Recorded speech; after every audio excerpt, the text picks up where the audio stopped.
The recommendations given on 2 occasions by the Human Rights Commission pertaining to the appointment of suitable persons for 10 main administrative positions at the Department of Education of the North Central Province was confirmed today based on an agreement reached at the Court of Appeal. The agreement was reached by the Sri Lanka Independent Teachers Union and the respondents named in a petition filed in the Court of Appeal by the Sri Lanka Independent Teachers Union. Recommendations for suitable appointments to be made for 10 main administrative positions of the Department of Education of the North Central Province was first set out by the Human Rights Commission on the 30th of August 2009. However, the Governor of the province, the Public Service Commission of the province and the Provincial Education Secretary did not implement these recommendations. Therefore, the Sri Lanka Human Rights Commission made recommendations once again on the 30th of March last year, informing that the recommendations should be implemented as an order. Accordingly, the newspaper advertisement published twice by the Provincial Education Secretary to recruit 10 suitable persons for the relevant administrative positions had to be withdrawn as the 2 paper advertisements were incorrect. Seeking a writ of certiorari, the Sri Lanka Independent Teachers Union filed a petition in the Court of Appeal challenging the 3rd newspaper advertisement published by the Provincial Education Secretary and the recommendations issued for the 2nd time by the Sri Lanka Human Rights Commission. However, a settlement was reached when the petitioner and respondents reached an agreement on the basis that the Public Service Commission of the province publishes another newspaper advertisement to recruit suitable persons for the relevant position. In a backdrop where the initial recommendations made by the Human Rights Commission were disregarded and the recommendations made for the 2nd time gave rise to court action, the benefits of the 10 administrative positions are being enjoyed illegally by an unsuitable group of people. The responsibility of putting an end to this illegal activity now rests with the Public Service Commission of the North Central Province.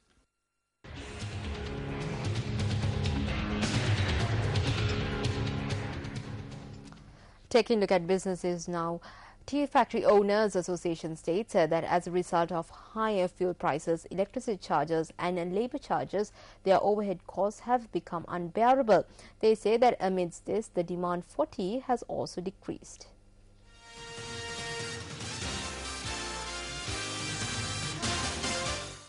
The Sri Lanka Tea Factory Owners Association convened a media briefing in Colombo today to raise awareness on the hardships faced by them. The cost of manufacturing a kilo of tea is between 110 and 120 rupees. As of recently, because of economic sanctions against our main buyer, which is Iran, although there is demand, there are difficulties in carrying out trading activities. The demand at the Colombo tea auction is extremely low when compared with 2010, and low country tea prices have seen a drop of about 40 to 50 rupees a kilo.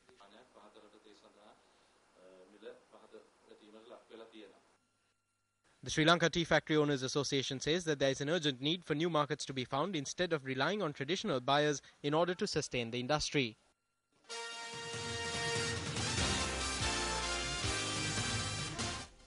South Asia Urban Poverty Workshop titled Gender and Urban Poverty in South Asia was launched in Colombo today. During the 3-day workshop, which commenced today, over 60 officials from 6 South Asian countries will discuss best practices in urban poverty alleviation with special emphasis on gender.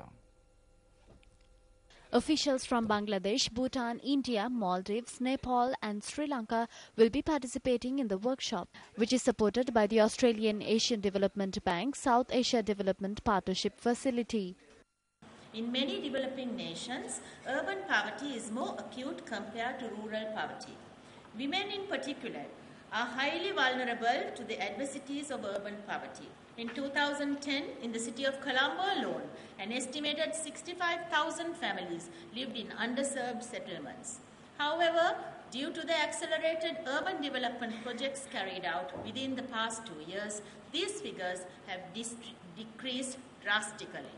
Studies show that when women are supported and empowered, all of society benefits.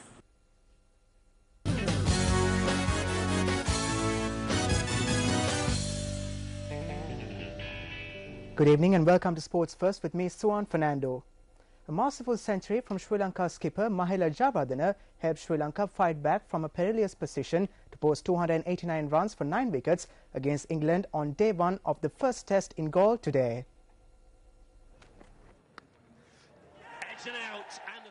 Winning the toss and batting first, Sri Lanka faced a major setback as they lost their top 3 batsmen under 15 runs. Sri Lanka skipper Mahela Jayawardene and his deputy Thilan Samaravira then put on a 52-run 4th wicket stand to steady the hosts. But a moment of carelessness ended the promising partnership as James Anderson managed to lay a hand on a fierce return drive from Mahela Jayawardena, only to see the ball deflect onto the stumps to dismiss Samaravira for 20 runs.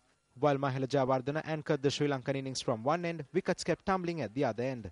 Dinesh Chandimal and Prasanna Jayawardena failed to build on decent starts and were dismissed for 27 and 23 respectively. Mahela Jayawardena produced a captain's knock, ensuring his side was not completely overwhelmed. In the end, Sri Lanka posted 289 runs for the loss of 8 wickets, with Mahela Jayawardena unbeaten on 168 and Shanaka Welagedara not out on 19 at stumps. James Anderson bagged 3 wickets for 56 runs for England. It was revealed last night that the minimum ticket price for the first test between Sri Lanka and England being played at the Galle International Stadium is 5,000 rupees. Though the Secretary of Sri Lanka Cricket stated this at a media briefing, the curator of the Galle Cricket Stadium, Jananda Warnavira, said that arrangements were made for the general public to view the match free of charge. However, the Secretary of Sri Lanka Cricket had a different view. Journalists questioned the Secretary of Sri Lanka Cricket Nishantha Ranatunga about the sale of tickets at a media briefing in Galle yesterday. For Sri Lankans and for Englishmen, the prices is the same, and it's 7,500 and 5,000. So even a local would have to pay 5,000 to come and see? Yeah, we have seen a lot of Sri Lankans buying tickets from that price. Paying 5,000? Yeah. This is for one day or for a day? For a day. So that's a lower than 5,000. There are no tickets lower than that. No.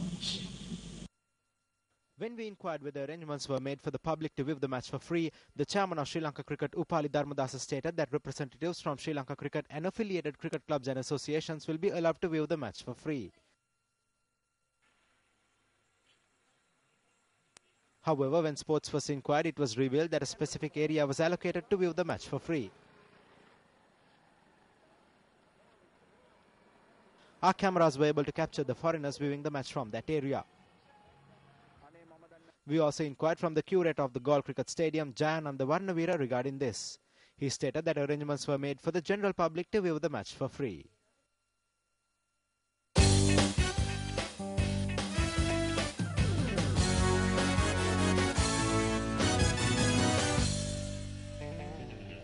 Thank you, Suwan, for that update. Well, tonight on Entertainment First, we feature Jude Pereira, who is one of the top 3 finalists of Yes Superstar Season 2, a reality show that provides an opportunity for amateur vocalists to showcase their talents. Jude Pereira speaks about how it feels to be in the top 3 of the competition and the judge he will be training with ahead of the show on Wednesday.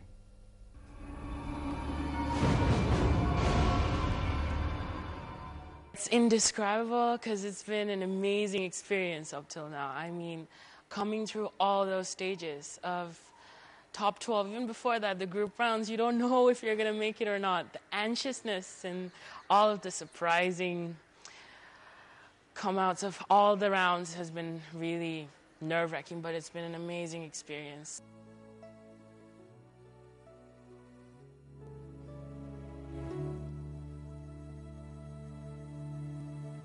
God on high,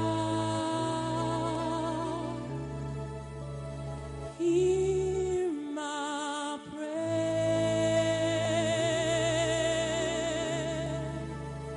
in my need. You have always been there. The judge that randomly picked me was Damien. You took on probably one of the most difficult Broadway songs, and the control was fabulous. Like, he's really like rock, and he's a really nice person, but when he gets to teaching you, he's very methodical and tough with it. It's like, you're not doing that note right, but it's been amazing in the sense I've never had someone cultivate me, my vocal talent like that, because I've never had any prior experience of a vocal teacher or anything.